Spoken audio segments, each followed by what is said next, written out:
दादी ने रूही को जान से मारने के लिए चली एक बहुत बड़ी चाल। तभी नहार ने रूही की बचाई जान और जूही ने सभी को दिखाया दादी का काला सच। तभी नहार ने दादी को धक्के मारकर निकाला घर से बाहर, क्योंकि अब ऐसे में जूही भी घर वापस आ गई है। इसीलिए दादी रूही और जूही को एक दूसरे से अलग करने का फैसला करती है। अब दादी चाहकर भी जूही को नुकसान नहीं पहुंचा सकती हैं, क्योंकि जूही के पेट में उनके घर का चिराग पल रहा है। इसीलिए दादी रूही को हमेशा हमेशा के लिए घर से बाहर निकालने का फैसला करती है। तभी अगले दिन रूही खाटू श्याम बाबा की पूजा करती है। तभी दादी रूही से कहती हैं कि रूही, तुम जूही के होने वाले बच्चे की सलामती के लिए दिए जला दो। और जब रूही जूही के होने वाले बच्चे की सलामती के लिए दिए जलाती है तो एक भी दिया नहीं जलता है, क्योंकि दादी ने उन दियों में घी की जगह पानी डाला था। रूही बार बार माचिस की तीली जलाकर दिए जलाने की कोशिश करती है, लेकिन एक भी दिया नहीं जलता है। तभी दादी कहती है कि रूही, तुम रोज तो खाटू श्याम बाबा के दिए जलाती हो, तब तो पहली बार में ही सारे दिए जला देती थी, लेकिन आज क्या हुआ, तुमसे एक भी दिया नहीं जल रहा है। कहीं तुम जूही के होने वाले बच्चे से जल तो नहीं रही हो, इसीलिए तुम जानबूझकर एक भी दिया नहीं जला रही हो। तभी जूही कहती है, दादी आप ये क्या कह रही हैं, ऐसा कुछ भी नहीं है। रूही तुम हट, मैं दिए जलाने की कोशिश करती हूँ।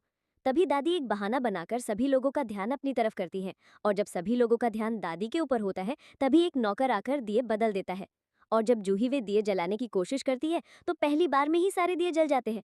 तभी ये देखकर जूही को गलतफहमी हो जाती है और उसे भी ये लगने लगता है कि रूही उससे जलने लगी है, इसीलिए उसने जानबूझकर एक भी दिया नहीं जलाया। अब कहानी और भी रोचक मोड़ लेती है, क्योंकि जूही के मन में रूही के लिए संदेह की दीवार खड़ी हो जाती है। जूही, जो अब तक रूही को अपनी सगी बहन जैसा मानती थी, सोच में पड़ जाती है कि कहीं दादी सच कह रही है क्या।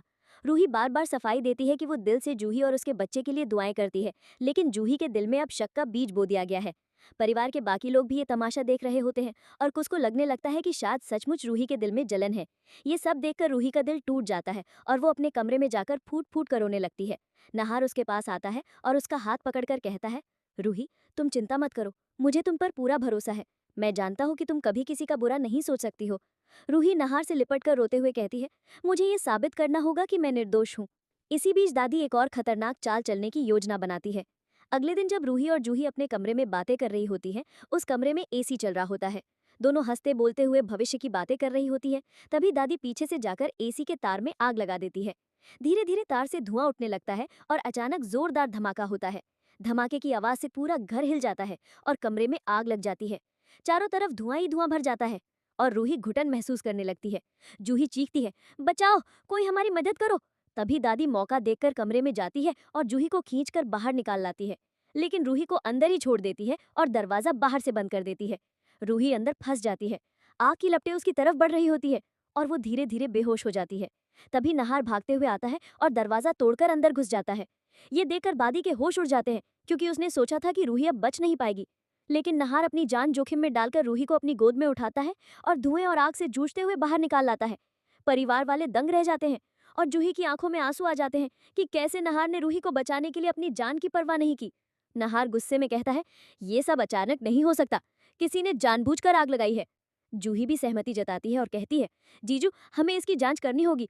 तभी दोनों कमरे के पीछे जाते हैं और देखते हैं कि एसी के तार को जलाया गया है। तभी जूही की नजर वहां लगे सीसीटीवी कैमरे पर पड़ती है। वो तुरंत नहार के साथ वीडियो देखती है और उनके पैरों तले जमीन खिसक जाती है, क्योंकि वीडियो में साफ साफ दिख रहा होता है कि दादी खुद तार में आग लगा रही थी। ये देखकर पूरा परिवार स्तब्ध रह जाता है। नहार का गुस्सा फूट पड़ता है। वो दादी को पकड़कर कहता है, आपने इंसानियत की सारी हदें पार कर दी। आपने एक माँ से उसके बच्चे का सुख छीनने की कोशिश की है। अब आपके लिए इस घर में कोई जगह नहीं है। दादी रोते हुए हाथ जोड़कर कहती है, नहार, मुझे माफ कर दो।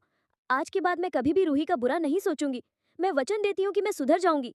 लेकिन नहार अपनी बात पर अड़ा रहता है। वो दादी की एक नहीं सुनता और गुस्से में उन्हें धक्के देकर घर से बाहर निकाल देता है। पूरा परिवार ये सब देखकर हैरान रह जाता है। जूही भी ये देखकर समझ जाती है कि असली दोषी दादी ही थी और रूही निर्दोष है। वो रूही से लिपटकर रोती है और कहती है, मुझे माफ कर दे बहन, मैंने तुम्हें गलत समझा। रूही भी उसे गले लगा लेती है और दोनों बहनों के बीच का प्यार फिर से लौट आता है। नहार भी चैन की सांस लेता है और पूरे परिवार को समझाता है कि अब हमें मिलजुल कर रहना चाहिए। तो फाइनली दादी का खेल खत्म हो जाता है और रूही की सारी मुसीबतें दूर हो जाती हैं। नहार और रूही की जोड़ी पहले से भी ज्यादा मजबूत हो जाती है।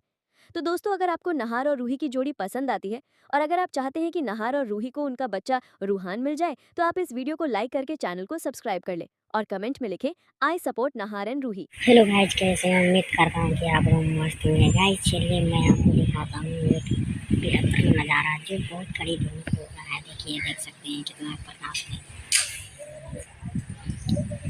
और क्या आप लोग वीडियो को ज़्यादा से ज़्यादा सपोर्ट करिए। मिलते हैं अगली वीडियो में। जय हिंद।